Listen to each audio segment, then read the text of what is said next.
Babies, it's that time again. Oh yeah. Feeling good today.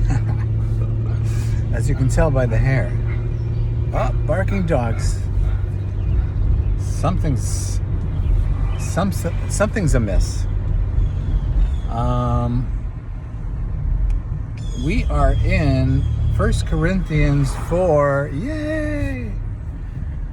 I get excited when I'm in Paul's letters because at least there's the hope that the Holy Spirit is going to be speaking. The rest of the book, it's a crapshoot. Literally. But Paul's letters, there's a better chance you're going to find something good.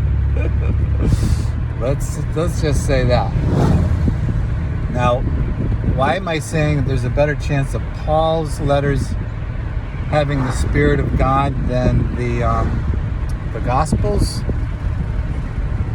I'll tell you why. Good question.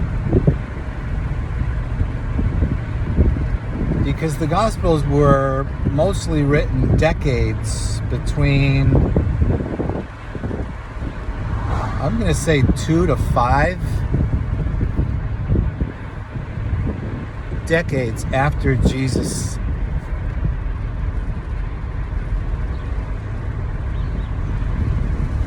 moved into the new realm of eternity.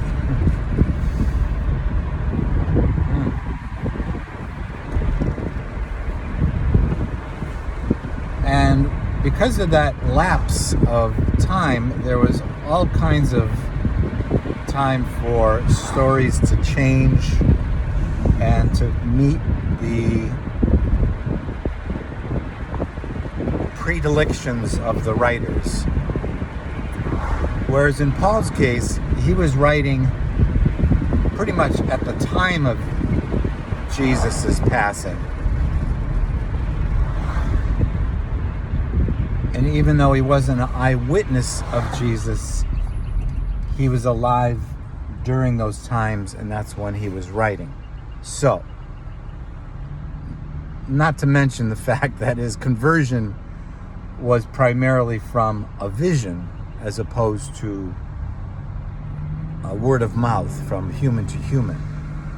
So for those reasons, Paul is often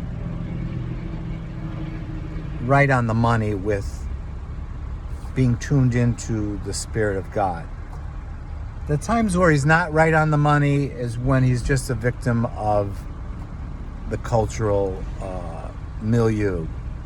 You know, women shouldn't speak in church, and you know,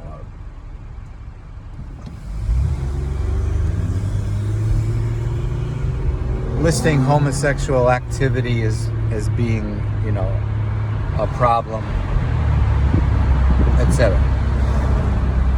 So outside of that, Paul's right on the money. For the most part. He also, there's another thing, another problem I have with Paul is he has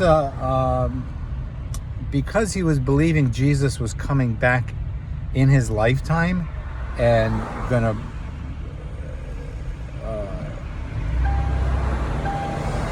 exact judgment against those who rejected him.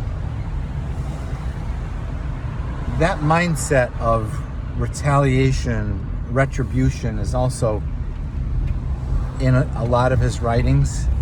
And so to me, it's more contradictory when he does that rather than paradoxical. Because trying to wed the grace of God with retribution just doesn't work for me. It's just, I don't see that as a multi-layered example of God's wisdom in a paradoxical frame. I just see that as a contradiction that was not apparent to Paul and people like him because they were living in a time where that was the mindset. You know, against women, against gays, and look out, here comes Jesus in the clouds to destroy the planet and bring in a new kingdom. None of that is resonates with life, in my opinion. So anyway, what is in 1 Corinthians 4? Paul is saying that the apostles, he goes on at length talking about the apostles being the refuse of the world. All right, now he's got my attention. Because that's a paradox that is, I find all through life, is God calls us to his service. That means we're going to be set apart from what the world values, so much so that we are considered refuse. Am I calling myself an apostle? I don't know. I'm just saying, if you're called to serve God, and we all are, then what Paul is saying about apostles, I think, applies to all of us. However, he uses it in a paradoxical juxtapositioning of telling his readers that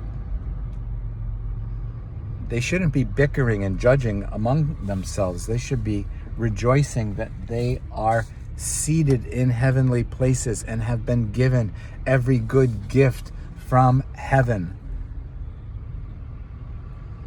And saying, as opposed to us, because we're apostles and we laid the foundation of the church, we have targets on our backs. You guys got it easy, so to speak.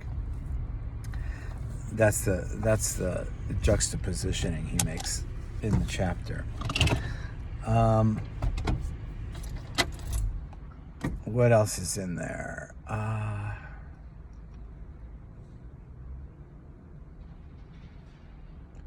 He's talking about, people bickering and being carnal, meaning stuck in the human mind and negating the mind of the spirit.